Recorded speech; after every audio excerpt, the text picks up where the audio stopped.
കൊച്ചിയിൽ Christmas new year ആഘോഷങ്ങളുടെ ഭാഗമായുള്ള പാപ്പാഞ്ഞി കത്തിക്കൽ ഇത്തവണ ഇല്ല. മുൻ പ്രധാനമന്ത്രി ഡോക്ടർ മൻമോഹൻ സിംഗിന്റെ മരണത്തെ തുടർന്നാണ് പരിപാടികൾ റദ്ദാക്കിയത്. വിവരങ്ങളുമായി ശ്യാംകുമാർ ചേരുന്നുണ്ട്.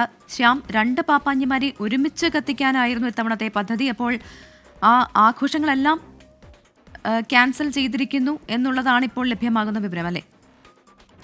പ്രവിധ, അങ്ങനെയല്ല. കൊച്ചിയിലെ കാർണിവൽ കമ്മിറ്റി നേരിട്ട് നടത്തുന്ന പരിപാടികളാണ് പൂർണ്ണമായും റദ്ദാക്കിയിരിക്കുന്നത്. അതായത് കൊച്ചി ഫോർട്ട് കൊച്ചി ഗ്രൗണ്ടിൽ നടക്കുന്ന പാപ്പാഞ്ഞി കത്തിക്കൽ ഉൾപ്പെടെ കാർണിവൽ റാലി ഉൾപ്പെടെയുള്ള പരിപാടികൾ റദ്ദാക്കിയതായിട്ടാണ് fort Kochi deputy collector Meera ഇപ്പോൾ വാർത്താക്കുറിപ്പിലൂടെ അറിയിച്ചിരിക്കുന്നത്. അത് കാർണിവൽ കമ്മിറ്റിയുടെ തീരുമാനമായിട്ടാണ് ഇപ്പോൾ പുറത്തു വന്നിരിക്കുന്നത്. മുൻ പ്രധാനമന്ത്രി ഡോക്ടർ മൻമോഹൻ സിംഗിന്റെ മരണത്തെ തുടർന്ന് ഔദ്യോഗിക ദുഃഖാചരണം പ്രഖ്യാപിച്ചിരിക്കുന്ന പശ്ചാത്തലത്തിലാണ് പരിപാടികൾ പൂർണ്ണമായും റദ്ദാക്കിയിരിക്കുന്നത്. രണ്ടാമത്തെ പരിപാടി വെളി ഗ്രൗണ്ടിലാണ് നടക്കുന്നത്. അതൊരു കമ്മിറ്റി നടത്തുന്ന, ഒരു പ്രാദേശിക കൂട്ടായ്മ നടത്തുന്ന പരിപാടിയാണ്. ആ പരിപാടി നടക്കുമെന്നുള്ളത് തന്നെയാണ് ഇപ്പോൾ അറിയുന്നത്. ഏതായാലും കൊച്ചിയുടെ ഏറ്റവും വലിയ ആകർഷണീയതയായിരുന്നു കൊച്ചിയിൽ നടക്കുന്ന പുതുവർഷാഘോഷവും അതിന് അവസാനം കുറിച്ചുകൊണ്ട് പുതുവർഷത്തെ വരവേറ്റ് പാപ്പാഞ്ഞി കത്തിക്കലും ഉൾപ്പെടെയുള്ള പരിപാടികൾ നടക്കുന്നത്. ആ പരിപാടിയാണ് ഇപ്പോൾ കാർണിവൽ കമ്മിറ്റി റദ്ദാക്കിയിരിക്കുന്നത്. അപ്പോൾ വെളി ഗ്രൗണ്ടിൽ പാപ്പാഞ്ഞിയെ കത്തിക്കുന്ന പരിപാടി ഉണ്ടാകുമെന്നാണോ?